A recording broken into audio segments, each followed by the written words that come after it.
What's going on? Thank you for tuning into the MMA Podcast, March 10th. Not the busiest week in MMA news, but we're still doing a show, people.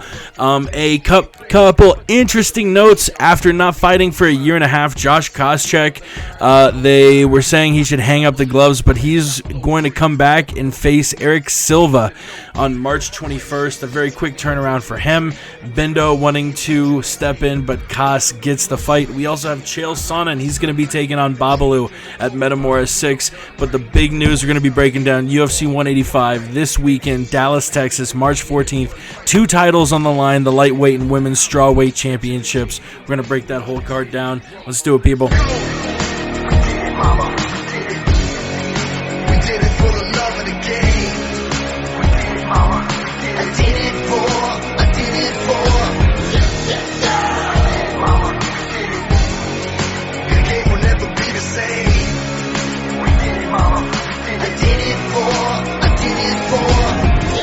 You're listening to the MMA Podcast!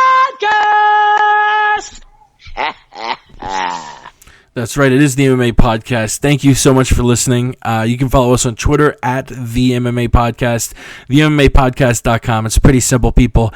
Tonight, it is myself and a voice you've come to know on, I think he's been on just about every single episode the last half year. You know him as the word on the street. It's Ramses. What's going on, man? Where do we find you? In 1982, Air Florida Flight 90 crashed. There was only one survivor. It was a little infant wrapped up in his little, the blanket they give you. Well, sole survivor. Everything was on fire. This kid came out unscathed. That little baby, that infant was me. And guess what, people? Here I am. And my first words ever were word on the street. It's a beautiful story, and now he walks the streets of Austin, Texas, keeping the poor folks there safe. Like I said at the top of the show, usually we've got 9 or 10 stories to break down, a card from last weekend to break down, a card from this coming weekend to preview. Other than 185, it's been a very slow news week, probably for the best for the UFC. The last big topics that have broken haven't really been good for him. Silva testing positive for steroids. Diaz also failing a drug test on the same card. John Jones entering himself into rehab for a day. The UFC/MMA, things haven't really started cleanly in 2015. We had Jason Miller get arrested, I think, a day or two ago, but at this point, that's not even really news. It's more news if he goes a week without getting arrested. Yeah, but we do have a bit to break down. We'll start off with the story that I started the show with. Josh Koscheck. Man, this is an interesting thing because Kos, he from being on Tough One and being a top 10 welterweight for 5 or 6 years, he was a top guy, floated around, coached Tough versus GSP, had a very good run, then lost to Tyron Woodley at UFC 167 and took a year and a half off. And going into that fight, there were a lot of question marks about whether he'd fight again, whether he was going to retire, why he took so much time off. And then the loss to Jake Ellenberger. Honestly, in my eyes, it wasn't that bad. He held his own, especially in the first round. But, man, it didn't help his case at all that the way he got choked out, just foaming at the mouth, it looked horrible. And everyone from, the cast of UFC on Fox Sports 1 to, your guys at home on Twitter were all saying Josh needed to hang him up. Not only is Josh Koscheck not retiring, but he already has a new fight lined up, and that fight's going to take place in 11 days. Ben Saunders was scheduled to fight Eric Silva at UFC Fight Night 62 in Rio de Janeiro, Brazil on March 21st. Saunders, who you saw very recently on one of those Rogan Fight companion shows. It was Saunders, Eddie Bravo, I think Callan was there, Schaub, Tate Flesher, a lot of folks. Saunders injured, and in steps Josh Koscheck, who, I thought he probably would have a medical suspension that would keep him out longer than March 21st, but apparently he doesn't. Koss is on a 4-fight losing streak now. He lost to Johnny Hendricks, Robbie Lawler, Tyron Woodley, and now most recently Jake Ellenberger, which honestly, losing to those 4 guys, you have a former champion, the current champion, a current top 5 guy in Woodley, and a current top 10 guy in Jake. I mean, these are not slouches, but I've seen a lot of talk on both sides. A lot of folks saying, man, Koss is going to smoke Silva. Silva's way overrated, and he's going to get back in the win column. And the same folks who were saying he should hang up his gloves after the Ellenberger fight are obviously saying this is a poor decision by the UFC and Josh Koscheck. I've been running my mouth for 5 minutes straight about this. Ramses, what are your thoughts on Koss not only choosing to stay in the game, but turning around and taking on a fight in 11 days?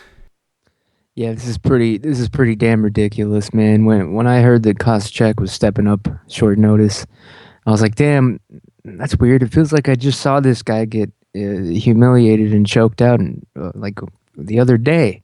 And that's, of course, because I did see that the other day. So this fight, the writing's on the wall. This guy's on his way out. This is going to be a farewell for him. He's going to lose. There's no way he has his head on straight after what happened to him. He's not going to come into this clear-headed. He was embarrassed in front of millions of people with that foaming at the mouth.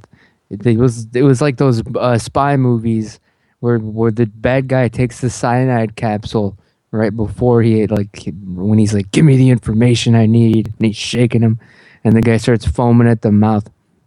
It was like the movie The Rock with Nicolas Cage, where the person gets exposed to the VX nerve gas.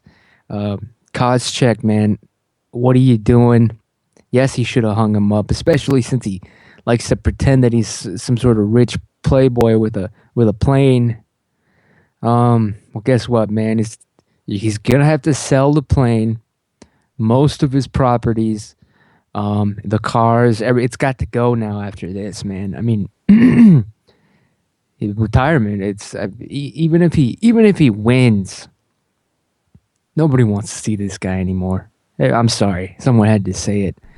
I hope this is the end of Koscheck, and I hope whatever happens to him in this fight is worse and more humiliating than what happened to him the other day.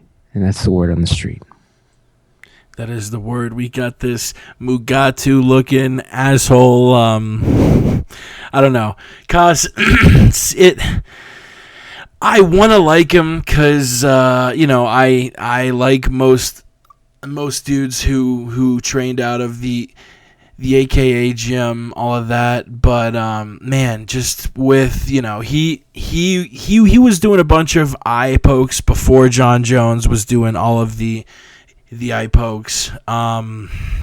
He came off like a real asshole on Tough. Maybe he is a nice guy, but that's not exactly what the public has gotten out there. But speaking of which, before we move on to the next topic, speaking of assholes, Ramses, I forgot to plug your show. The last 2 weeks we had Cody McKenzie and Gilbert Jamal Smith on, folks. If you have not heard those, search Word on the Street, Gilbert Smith, Word on the Street, Cody McKenzie, subscribe to them. Those were really fun interviews, man. Cody and Gilbert both, they should both honestly have their own show. Gilbert has got to be one of the most outgoing guys we've had on on the show. You know, most fighters, it's a good interview, but you can definitely tell their mind is on other things. You know, we've had 2 or 3 really good interviews with Kelvin Gastelum, but we've also had 2 or 3 times where he's there and he's really nice and he's friendly, but you can tell a fight's coming and his mind is in another place. Gilbert is one of the most outgoing guys we have ever had, and fucking Cody is telling stories about, like, you know, the most ridiculous shit, saying the UFC cut him without telling him, saying the UFC was you know, really cold to him once they found out he was talking to other fighters about starting at Union, saying it was bullshit he got suspended, because if you get cheap shotted, it's your right to cheap shot him right back.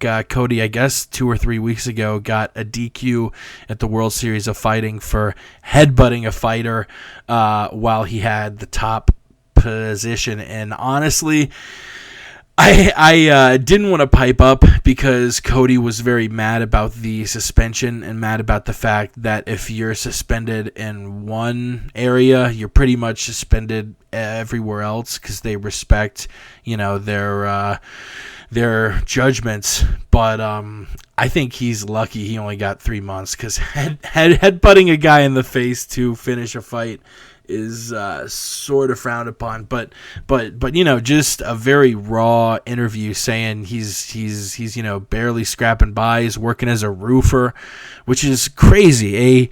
A guy that most MMA fans know about, whether they know him from Tough, know him for being that guy who could lock in a guillotine on anyone, to knowing about him for his crazy antics in the UFC, from you know, wearing shorts he bought a couple hours beforehand because he forgot to bring his shorts to the city he was fighting in.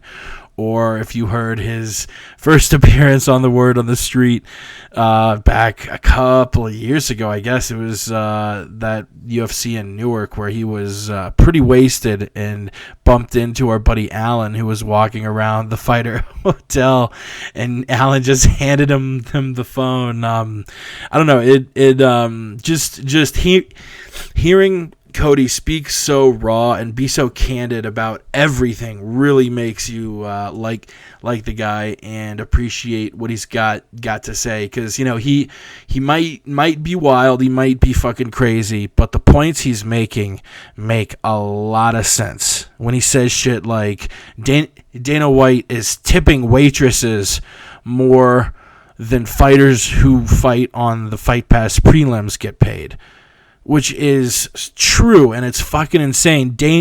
Dana and Lorenzo are making fucking millions tipping waitresses like $10, $20, $30, $40, $50,000, while fighters on the bottom of the card are making 8 and 8. I read this wild story, like the UFC in the last 3 years paid their fighters a total of, like, you know, it was like 5 or 10 mil. It was, you know, a big number, but not big when you think it's your salary for 3 years for all of your guys. And then it's like, yep, Floyd Mayweather, one person is going to make like 20 or 30 times what the entire UFC made in 3 years, and he's going to make it all in one night. It's Say what you want about Cody. The guy makes some pretty awesome points. Do you have anything to say about Gil or Cody before we move on? They were both awesome interviews, and great guys to actually talk to, like real human beings. Well, in my experience, that's usually been the case, but it's in the mainstream interviews, you don't really get to see a lot of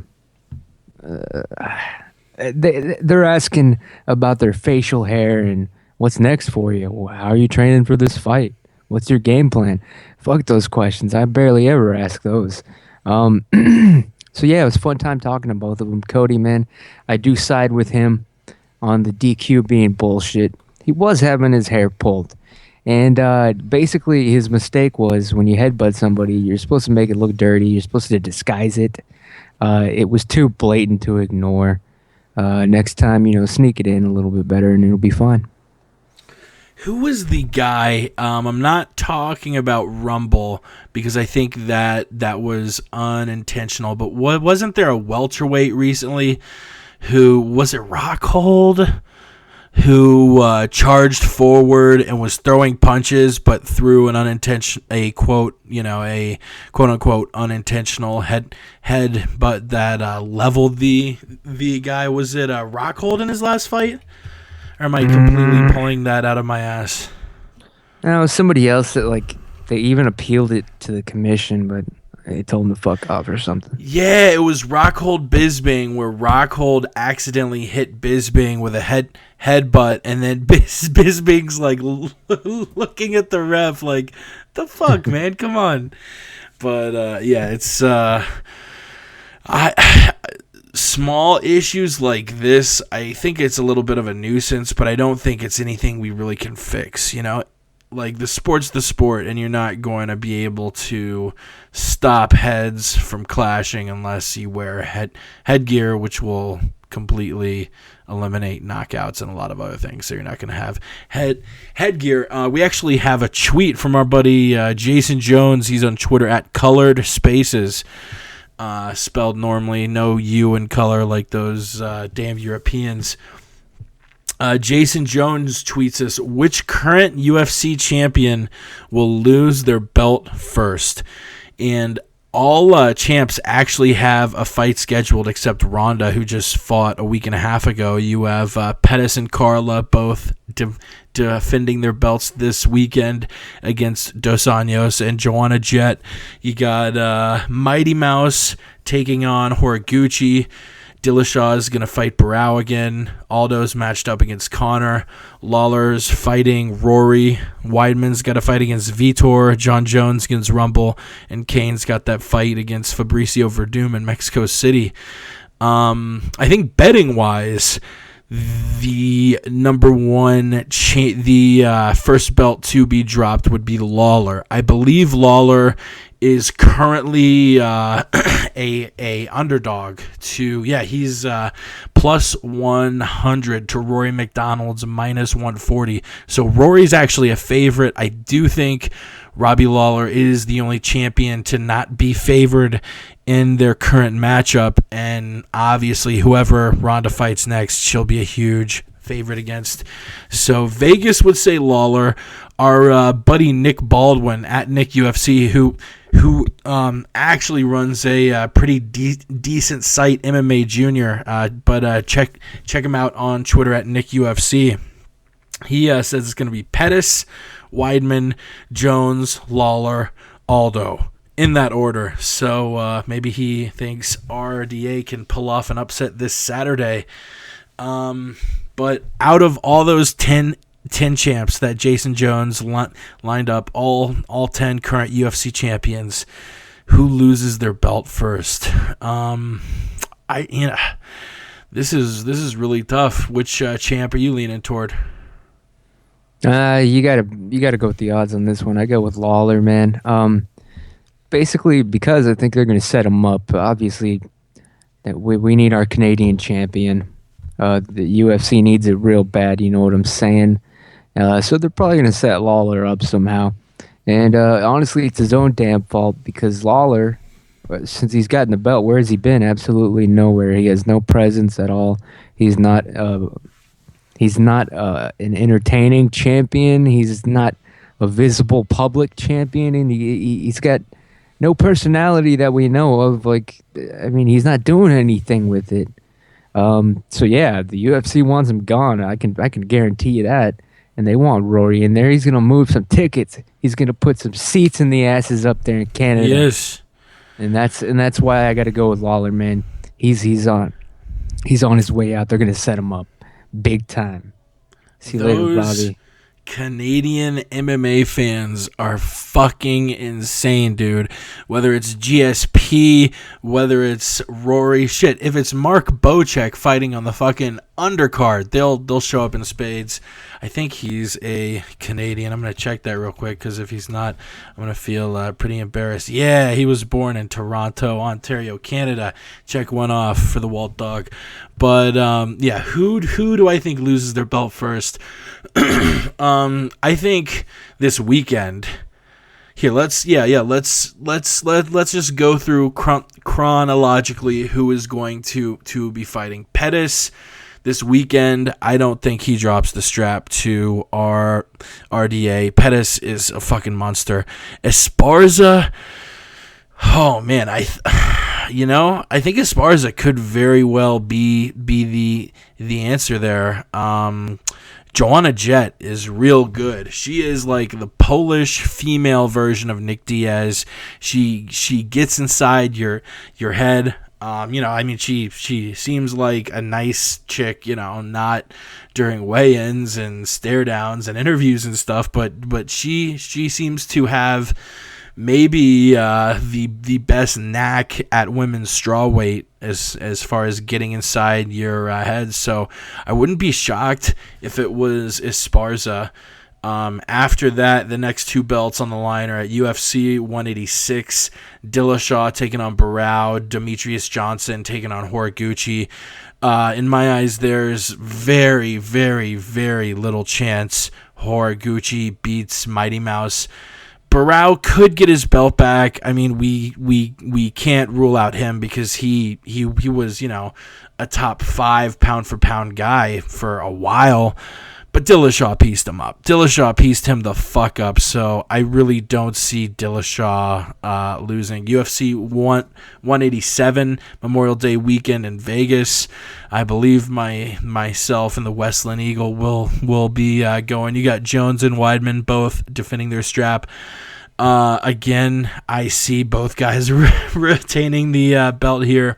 Weidman, I think, is going to absolutely light up Belfort. If I can bet a prop in Vegas at one of the sports books, I'm betting Weidman early KO stoppage. And as far as Jones, yeah, Johnson, a lot of folks are saying Johnson's the guy, but that's what they say in every John Jones fight, and I've believed it a bunch of times. I honestly thought Rampage might be the guy. I thought that Evans might be the guy. I sure as hell thought Cormier was the guy, and I was there at UFC 182, and every time Jones goes, it's freaky, and it's the reason Jones is the pound for pound king. Every time he goes up against a fighter, he seems to pick out that fighter's number one strength. Like with Sonnen and DC, it was wrestling against guys like Machida and Shogun. It's striking. It's like he picks the thing you're best at and he dominates you at it. So Johnson is a very powerful boxer. If I was training John Jones, would I say, hey, stand up with Johnson and trade with him? Fuck no. But it seems like Jones hasn't had a problem beating these fighters at their own game. So I'll be there, and I'll be jumping up and down if Rumble wins. But John Jones is a motherfucker, and at this point, if he stepped up to fight Kane, I honestly think he could probably beat Kane. It's not like the weight advantage is going to be that crazy. Jones walks around at like 230. Kane walks around at 240, 245. Jones cuts quite a bit to make 205, and Kane doesn't cut at all because he fights in the 265-pound weight class. So, Kane, and that would be the next and I think final title fight, Kane versus Fabricio, and I think Kane. Oh wait, no. There's UFC 189. Sorry, Kane. I think Kane would be up there, top 3 or 4, as far as the champs who are most likely to lose their belts. Because I think he may have lost a lot in those fights against Junior. He actually said in an interview or Cormier said in an interview that Kane told him this. Either way, Kane said, I think in the second junior fight, coming back to his corner after the third or fourth round, he was so close to passing out, and it took everything in his body to keep him from passing out. Fights like that, where you go 25 minutes with one of the hardest hitters in the UFC, a guy who's previously knocked you out, that can take a lot out of you. Kane hasn't fought in a while. He's gotten injured. I'm very interested to see how he does against Fabricio. Final two, UFC 189, Aldo and McGregor. Aldo, I also think these, I've said for most of them that I really think the title's going to be retained, but like the Kane belt, I wouldn't be shocked if 189 is the first card in a long time where we see two belts change hands, because Rory, is the betting favorite against Lawler, and Jose Aldo and Conor. I think Conor would struggle against a lot of these wrestlers, Frankie, Mendez, Lamas, but Aldo is not a wrestler, and I think stylistically Conor has a better chance of beating Aldo than he does a lot of these top guys. And Aldo better watch out, because Conor is a lot of folks say he's overrated, this and that. Yeah, maybe he got a title shot over somebody who deserved it a little bit more, but don't think for a second Conor is not ready to step up and steal that title away from Aldo. Any thoughts on all that verbal diarrhea I just shot out there before we move on, Ramses? I think I pretty much agreed with you on pretty much all of them. I do think Vitor has almost an even chance with Weidman, just given the fact that Weidman's pretty beat up. Like he's not making a believer out of me anymore. You know what I'm saying? I got to see him in there again. It's been too long, but God bless him. Yeah, dude, I just, other than that, nothing else got me excited. Barrow, Dillashaw again. It's like, didn't that fool, didn't he pass out or something, last time? Why is he even getting another shot? The rematch was slated, and cutting weight, I guess he slipped and knocked his head, and that's when they had to sub in Joe Soto at the last second. Yeah, well, guess what? I'm never going to believe in Barrow again after that. Yeah, that's that whole Joe Soto thing was that was not a good look for the UFC. Moving on, I think we just got one more story, or no, we've got one or two. John Jones posts on Instagram what looks like a marijuana pipe behind him sitting on the counter. To play, to try and be fair, I've stared at this picture for minutes and thought, what could that be other than a pipe? And that just looks obviously like a pipe. And John Jones immediately erases it.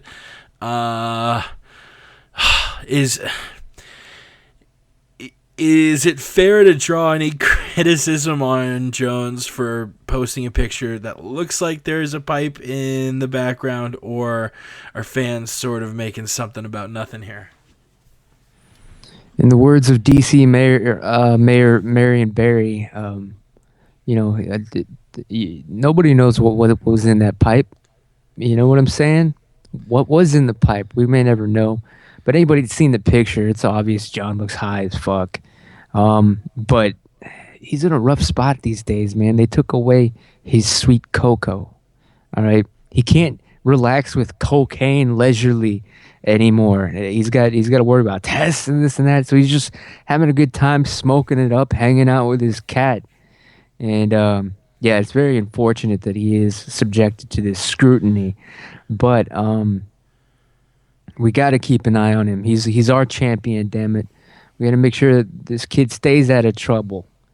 Before you know it, he's going to be Johnny Mayhem Jones. That's all I got to say. What's up with John having like bobcats walking through his house? The fuck's the deal with that? I don't know. It's like, you know how like it's like a pussy ass version of Mike Tyson's tiger. You know what I mean? Yes. That's who John Oh Jones my is. god. That's it. Word That's on the hilarious. street. That is the word. Moving briskly ahead. Carlos Condit, he's back in. He hasn't fought against he has not fought since that gnarly leg injury against Tyron Woodley. He's coming back to face Thiago Pitbull Alves, a couple of welterweights who, you think they've been around now for 6-7 years. These are two veterans. Who you got in this one? I believe this is going to be going down UFC Fight Night 67 in Brazil. Jesus Christ. Fight Night 67 in Brazil. Hell yeah. Those Brazil cards are always a goddamn fix. Especially, wasn't the last one like every single dog won? Yep. 10 out of 10. That was ridiculous. Yeah, it's going to be May 30th, UFC Fight Night 67. Yeah, it seems like most of these cards, there's just something wonky goes down, whether like it's in like a crowded gymnasium and the AC dies and it's like 110 degrees and fighters are cramping up, or all 10 underdogs on the card win, or every Brazilian on the card wins. There's always a little screwiness with all these cards. Excuse me. Got something in my throat here. Yeah, so like with these, I don't even make predictions anymore. If it's a Brazil card, these days, whatever's going to make the most money in the books is probably who you should lean towards. So yeah, man, I got no prediction on this card whatsoever on any of these fights. I think Condit's going to sweep the floor with him.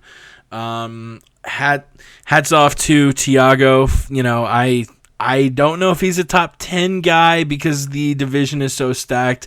He's definitely good talent, deserves to be in the UFC. But I still think very, very highly of Condit. I think, I don't know. I think if you plug him into elite fights against Johnny Hendricks, Rory McDonald, Robbie Lawler, he might not win all those fights, but I guarantee he holds his own in all those fights. Condit's a motherfucker. I think he finishes Alves just because the guy seems to have a knack for finishing fights. Moving forward, Chael Sonnen, he's going to take on Babalu at Metamoris VI. We touched on it very briefly on the Word on the Street podcast with the living legend, Coach Jamie Huey. Give us your breakdown. It's going to be in LA like all the other Metamoris events. May 9th, I'm sure Metamoris will be doing some sort of pay-per-view stream. It'll probably cost $20. It's usually well worth it. They do a pretty good job. I don't know if it was the last Metamoris or the one before that, but they had a mystery match where one of the competitors was literally Jeff Glover, one of the two play-by-play guys who takes off his suit and tie and shows he's wearing spats under his slacks, and he goes out and actually has a pretty good match against I forget the dude's name, but what I'm saying is buy the pay-per-view. It's going to be on Metamoris.com, Metamoris 6, May 9th. And I guess Chael Sonnen and Babalu will probably be the co-main event. There's going to be a different main event that they haven't announced yet. But Chael Sonnen making his second appearance at Metamoris. How do you think he does against Babalu? It's going to be much easier than his match against Galvao, I'll tell you that. Yeah, man, I'm really excited about this, of course. Chael Sonnen being one of the greatest MMA fighters of all time. He's going to prove it again with this new match coming up. Just wait and see. Metamoris, of course, run by one of the Gracies. I believe it's Horian. Don't quote me on that one. But that just reminds me, speaking of the Gracies, we do want to give a very big happy birthday to the man himself, Henzo Gracie, one of our good friends, senseis. Happy birthday over there in the East Coast. He's one of the greatest of all time as well. But Chael's gonna get in there and whoop some ass. All right, you put him in there against anybody, it's all over. He fought at the last Metamoris. I think it was the last one, whichever one he fought at last. He was, I've seen a bunch of Metamoris. I've seen him almost every event. This is the only time a fighter has ever bled for his fans, for the audience, for the entertainment value. Chael Sonnen bladed himself and he shed his blood right there on the mat. Right, he christened it. It all became real with that match, and now he's gonna finish what he started. By this time, he'll probably, I think he's probably might even be a father by this time. It's May 9th. You don't know where his head's going to be at, but I know where his game's going to be at. It's going to be wherever the hell that tent in Metamoris is set up. He's going to run it over. No survivors this time. I'm going to be watching, and I wish him nothing but the best.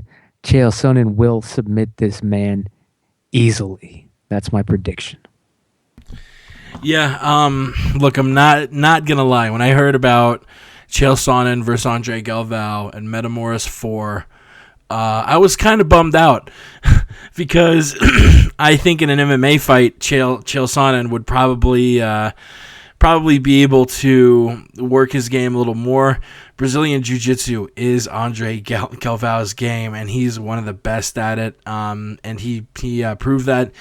Hearing about Chael versus Babalu, I feel like this is much more doable for Chael. I don't know if they make odds on these, but if they do, I would be interested to see what they were.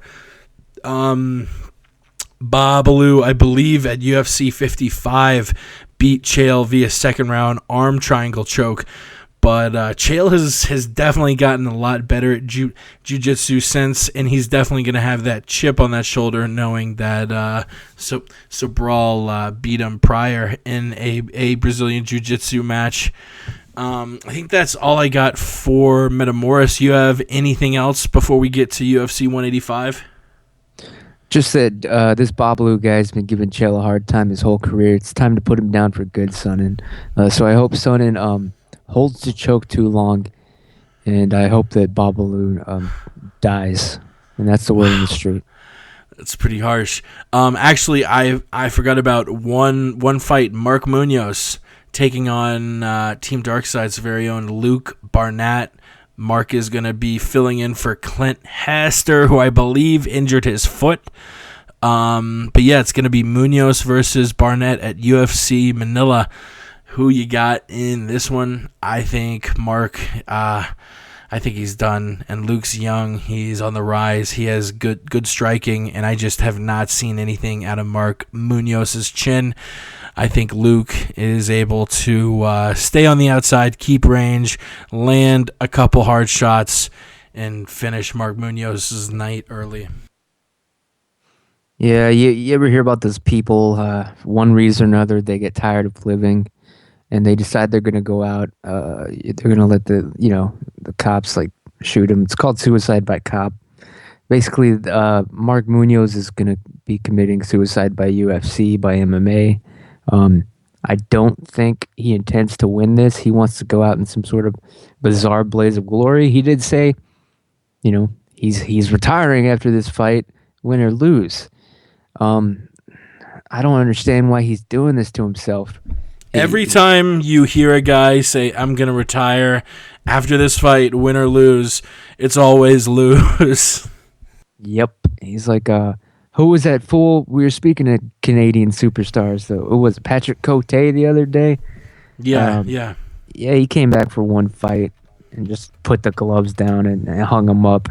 And everybody, we looked around and we were like, all right, that was pointless. His entire career up until this fight, it meant nothing. If there's nothing at stake, I mean, then Munoz is just doing it for the money. Shit. We tried to get this guy to stop a long time ago. He didn't fucking listen. So now he's going to learn the hard way, all right? Barnott, man. God bless him. That's it. Just rest in peace, Mark Munoz, man. It's over. This is it. This is it, like the Michael Jackson tour. It's over. This is it. It's all over, people. And I guess with that, let's get to it. UFC 185. It's going to be this Saturday, March 14th at the American Airlines Center in Dallas, Texas. We got 2 belts on the line, the lightweight and the women's strawweight belts. But like we always do, let's work from the bottom up. Let's talk about the prelims first. We have a women's bantamweight fight between Larissa Pacheco, Germaine de Randamie, Jake Lindsay taking on Joseph Duffy at lightweight, Sergio Pettis, the brother of the lightweight champ, taking on Ryan Benoit, no relation, at flyweight. Jared Rosholt and Josh Copeland in a bout at heavyweight. Elias Thurido, the Tough Canada champ, taking on Roger Navarez at middleweight. And then 2 lightweight bouts, one between our buddy Darren Cruikshank, who's been on the show 2 or 3 times, and Beniel Darush and Ross Pearson taking on Sam Stout. That's going to be a fun. Both of those lightweight fights should be the most entertaining fights of the prelims, because all 4 of those guys love to throw. Elias is a pretty boy, but the guy's pretty good at MMA. He's probably going to win that bout. Jared Rosholt probably going to win his bout against Copeland. They fed Anthony Pettis' brother a bum, so he and his brother could both get a win on the same card once again. Jake Lindsay's an underdog, but I'm taking him. And I'm not sure what the odds on this Pacheco versus Germaine de Randamie fight is, but I'll go ahead and go with the newcomer Pacheco. Anything stand out to you on the prelims? And I guess I'll take Ross Pearson and Darren Cruikshank in the lightweight bouts. Yeah, I'm only going to give you the locks, man. The locks on this card to bet and actually make Stone Cold Locks. You're damn right. In the prelims, the only fight, obviously the little Pettis Jr. is going to take it home easily. This is a setup. He's headlining the Fight Pass prelims, for God's sake. And so that's one lock. The other lock is, of course, Darren Cruikshank. He's going to 2-piece, 3-piece, 4-piece combo this guy.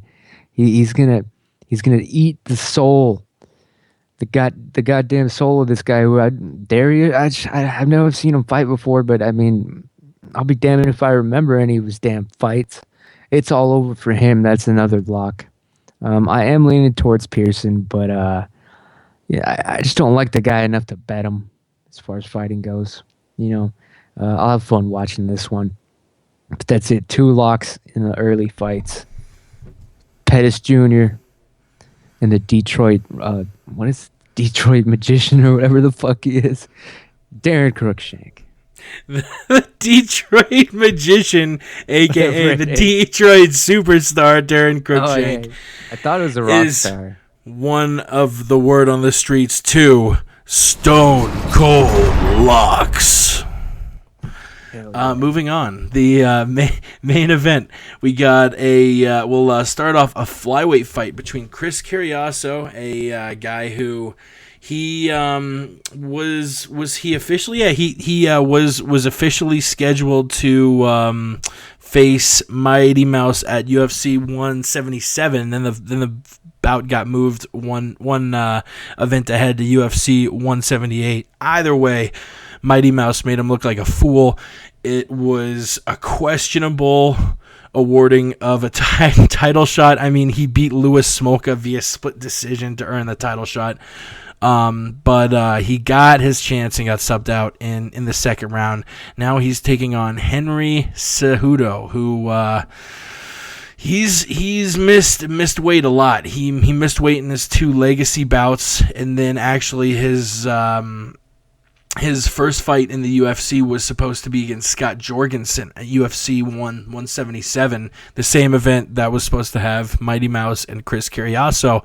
But the day of the weigh-ins, Cejudo, for his third straight event, was having problems with weigh-ins, and this time he couldn't even make the fight. He had to back out of the fight, left Scott Jorgensen with no opponent. And after missing weight, Dana White said Cejudo must move up to bantamweight or leave the UFC. He returns to bantamweight, defeats Dustin Kimura via unanimous decision, and now he's back down to flyweight. I hope he lets Gastelum do the same thing as far as moving back down after one fight.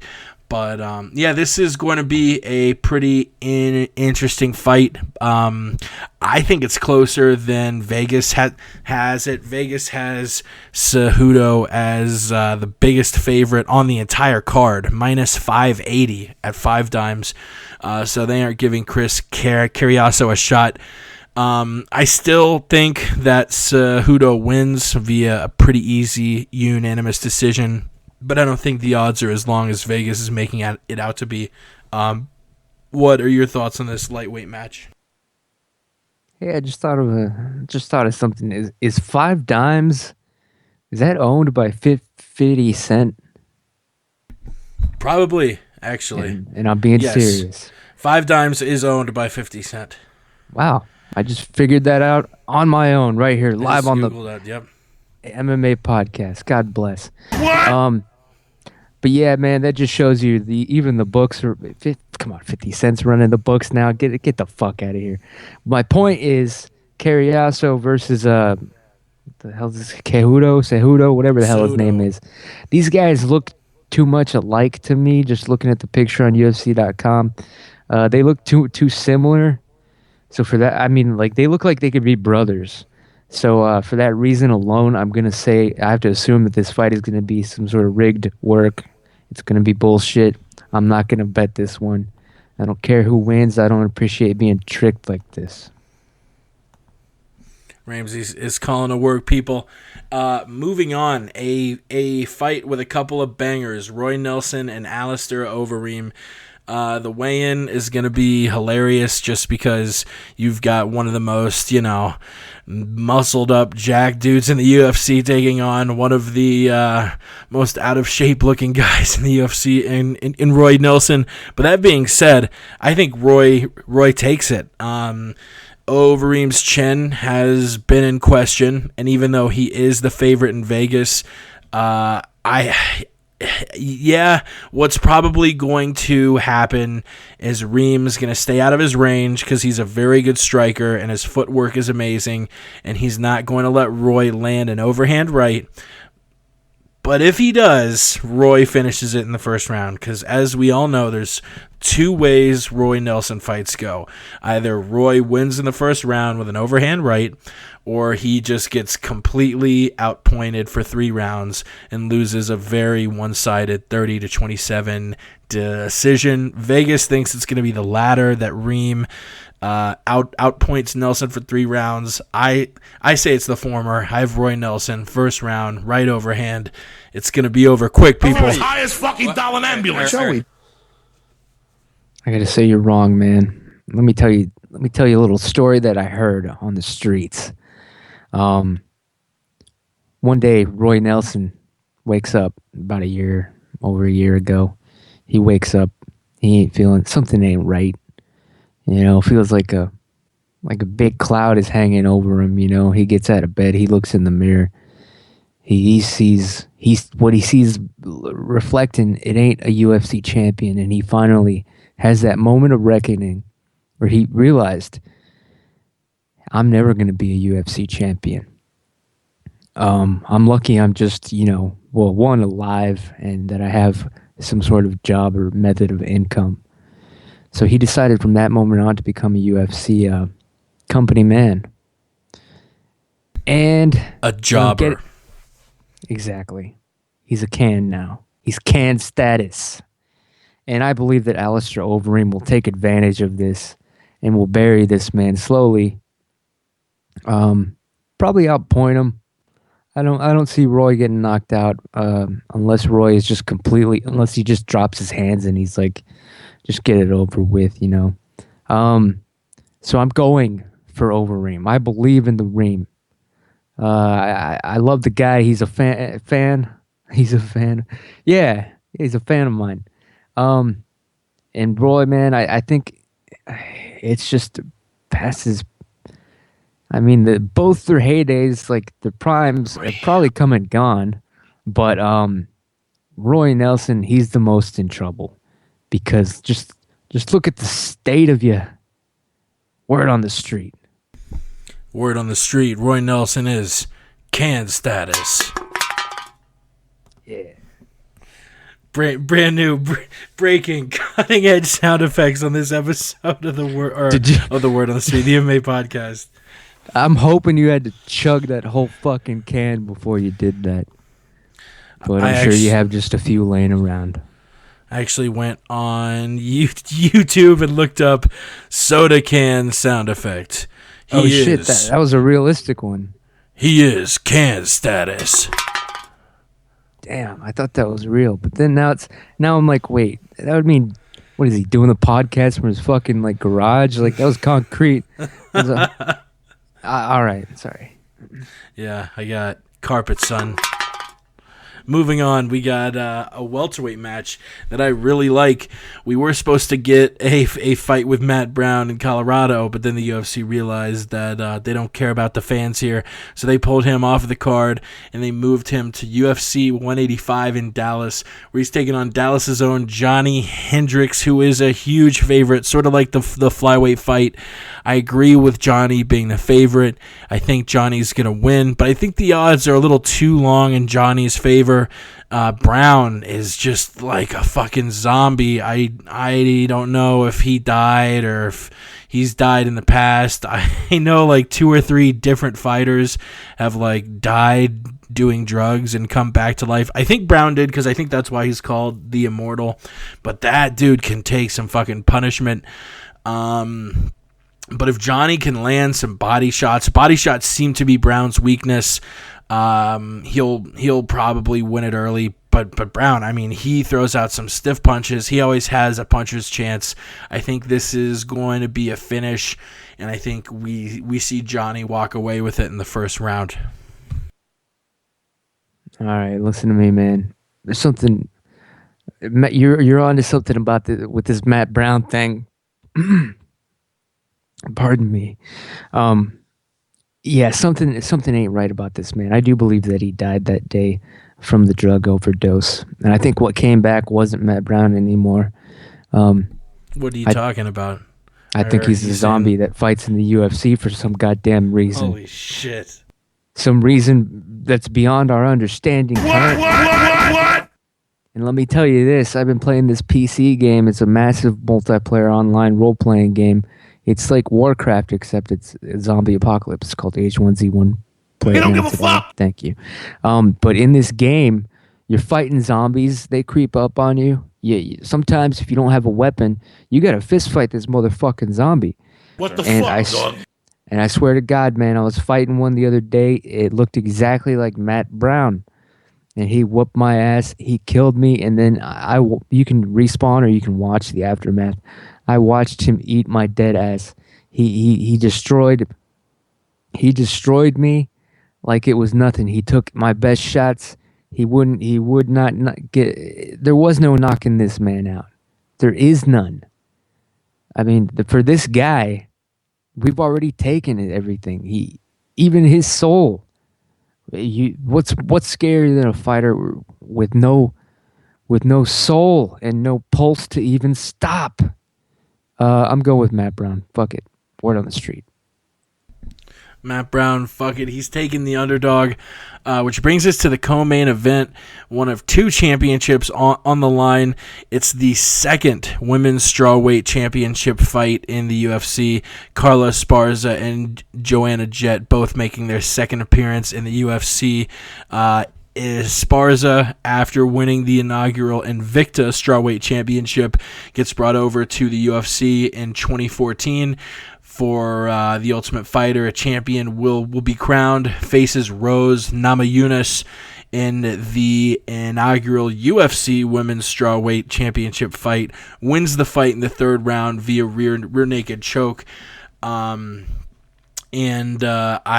I believe just a day, just the very next day, we had UFC on Fox, Dos Santos versus Stipe Miocic, and on that card, we saw Joanna Jett take on a favored Claudia Gadelha. Everyone was saying Esparza and Gadelha were the two best women in the world. And Joanna Jett takes the split decision. It's one I don't agree with, but what I do agree with is that winning the fight, Joanna now has earned a spot at the title, and we're going to see it go down between the wrestler Esparza and the Polish Joanna Jett, which her last name isn't Jett, but I say Jett just because to spell her last name, it's J, then an E with a weird thing under it, Drzejczyk. So I know there is a way to pronounce it, but I'm not sure what that way is. She is a Polish fighter, was a 6-time world champion and 4-time European champion in Muay Thai, and is just a hell of a striker. I think she can offer Esparza a lot of difficulty. And what we're going to see is a test of Carla Esparza's wrestling. Most UFC belts are held by wrestlers, and Carla is no exception.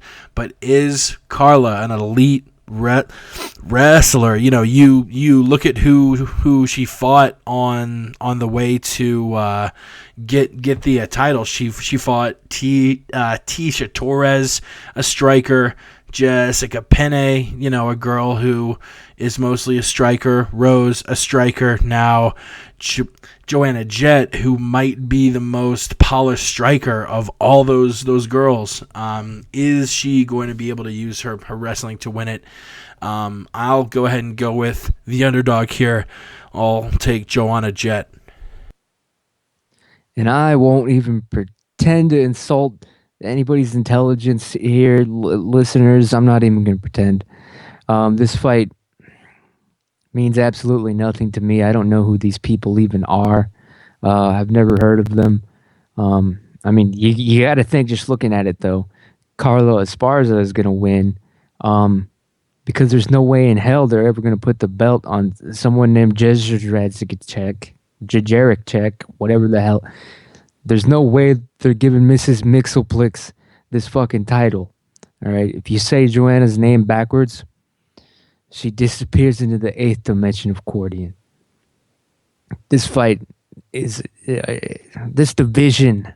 Yeah, I know it's new. I'm not bashing the fact that it exists, but its current state is not something that I can get behind or get excited about at the moment. I just don't know anything about these people. And honestly, shit, man, someone's got to say it. I don't think they're hot enough. That's it. So apparently I have a video here. Apparently it's Joanna Jędrzejczyk. So like a Japanese yen, Dre, like Dr. Dre, and then like trick, like trick or treat, Jędrzejczyk. This is a video, apparently, that shows you how to say her name. Here is the proper pronunciation of our fighter's name. It's Joanna Jędrzejczyk. Jędrzejczyk. Now we know, people, you can say listen to the MMA podcast and you actually learned something. It's Joanna Jędrzejczyk. God damn it, I said it wrong. Joanna Jędrzejczyk. Those R's are tricky, no pun intended. Moving on to the final topic before we end this and get the fuck out of here. Anthony Pettis, the lightweight champion.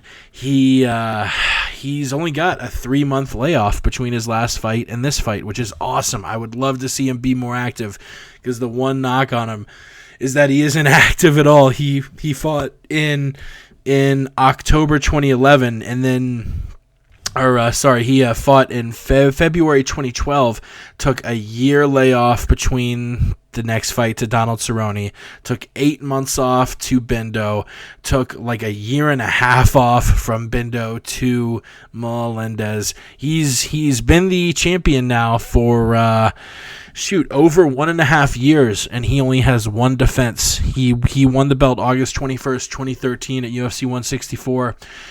He's only defended it one time at UFC 181. This is actually the first UFC event that he's the main event of as a champion. He was the main event at UFC 164, but Bindo was champ, and at UFC 181 against Gilbert. I think the main event of that was Lawler versus Johnny Hendricks, the rematch. But speaking of those fights, God, Pettis has looked so slick in all 4 of his last fights. He has that beautiful head kick against Joe Lauzon, finishes it like a minute into the fight. He beats Donald Cerrone, who's not easy to beat, and he beats him quick. He beats him like halfway into the first round with a beautiful body kick and a flurry of punches to finish it quick.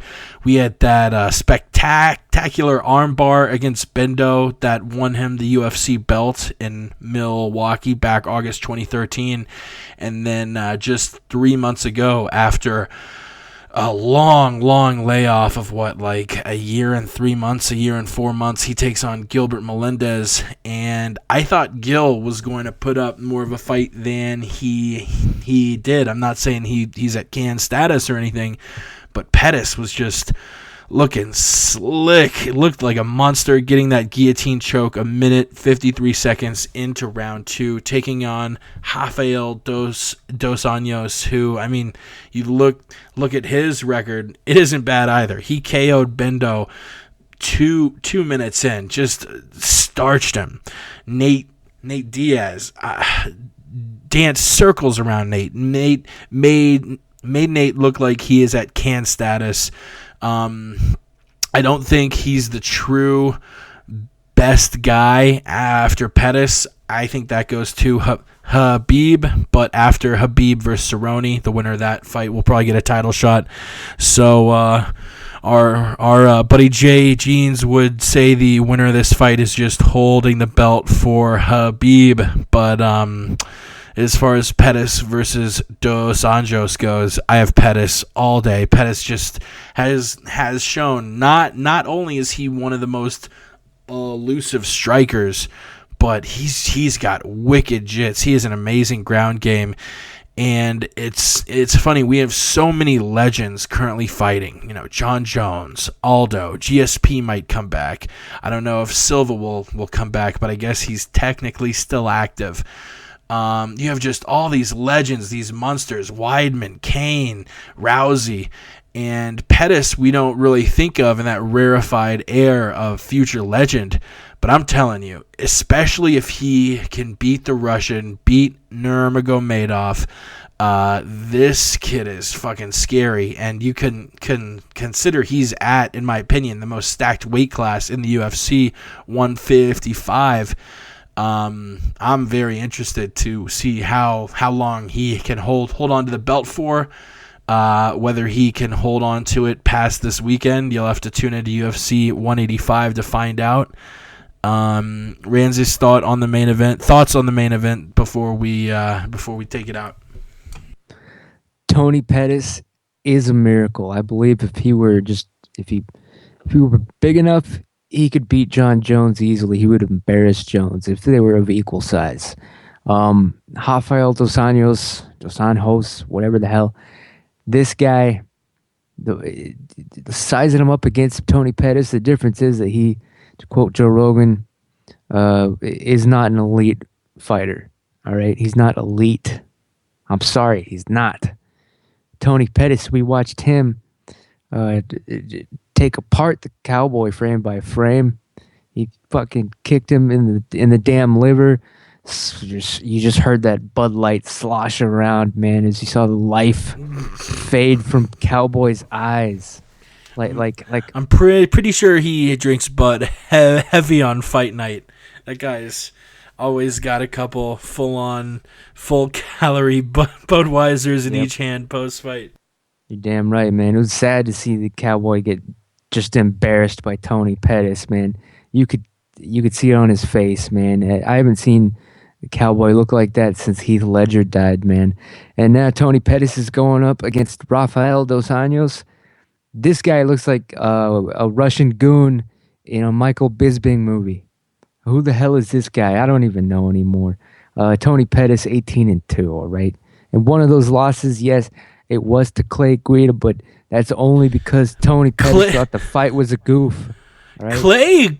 Clay Guida starched both of these dudes. He beat RDA at UFC 117. I think he broke the dude's jaw or some bullshit, and then Pettis just got tossed around by Clay. Clay's got to be sitting at home like, the fuck am I doing? I haven't fought when did Clay last fight? Last summer? I think he lost to Dennis Bermudez. He's 2-4 in his last 6 fights, but he has 2 impressive wins against both guys fighting for the belt, which goes to show, whether you're a fighter or just using this as a metaphor for life.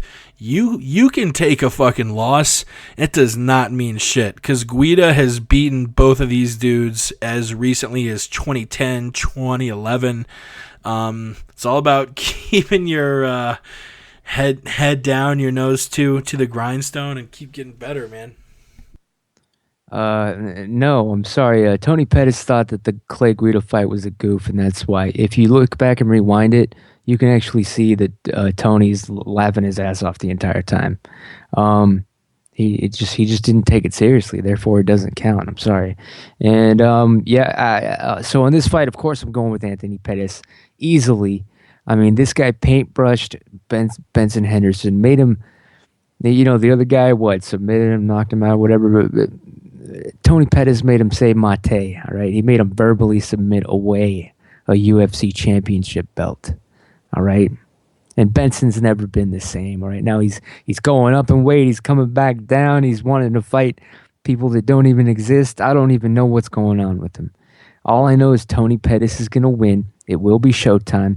He is my other lock on this card. So there you go. If you've been paying attention, you already got 3 locks, all right? You parlay that, and guess what? Your kid's going to college. You're going to be eating a nice steak dinner the next night. Maybe you can buy your neglected wife and children something. And that's the word on the street. Dog, you gotta bust out some good weed, dog. Enough is enough with this shit. Enough is enough, and we're gonna send it out. Thank you so much for listening. Shout out to everyone who has ever been on the show. I don't have enough time to name you all. Our Boys MMA Mental, of course, Mystery Meds, who does the outro, Lenny Hart, Eddie Bravo. Shout out to fucking Joey Diaz, who if you do not listen to the Church of What's Happening Now, you don't know what the fuck is going down. Thank you, Fleshlight, for promoting Freaks R Us and shit. That's right. Ramses, what do you got for the people?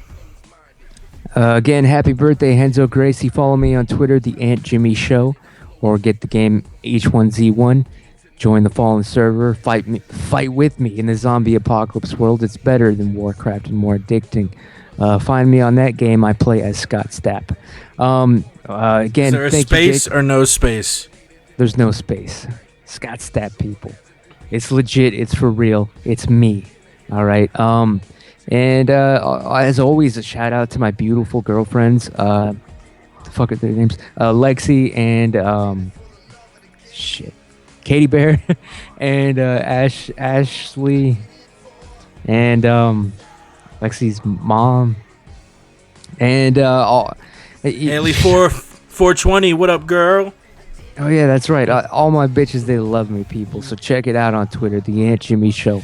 Follow along. Thank you, Jake. It was a great show. And, I got to say it one more time because I got one more in me. That's the word on the street. Ramses, really quick, I've heard reports from multiple sources that Katie Bear and Hunter might be saying hi to one another in Dallas at UFC 185 in Vegas. Any reaction to this news?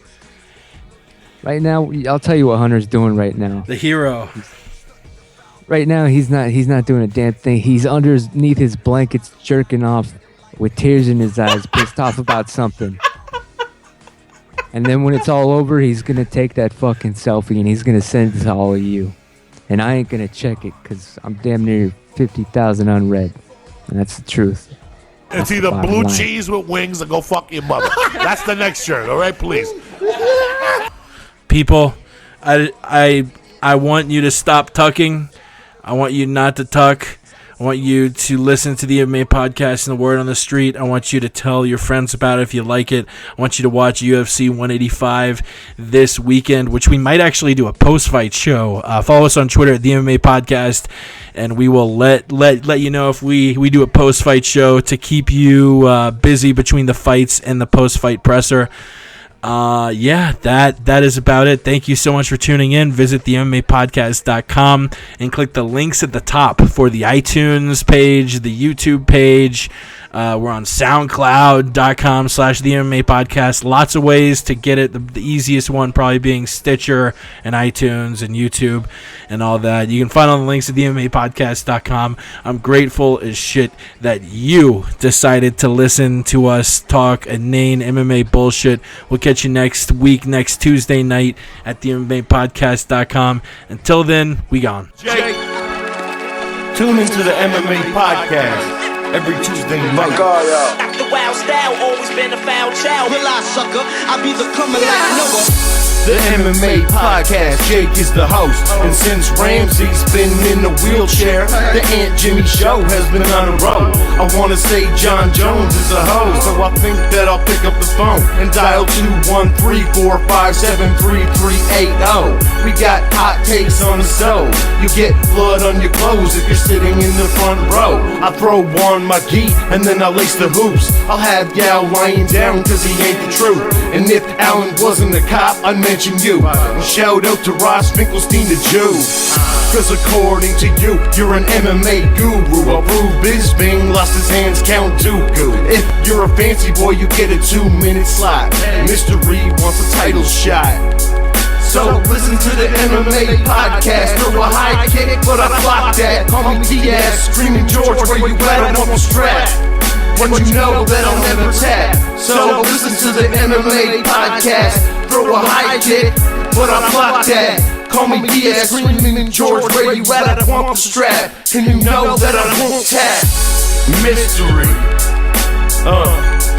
The MMA Podcast. Most of us just live and breathe this fighting shit.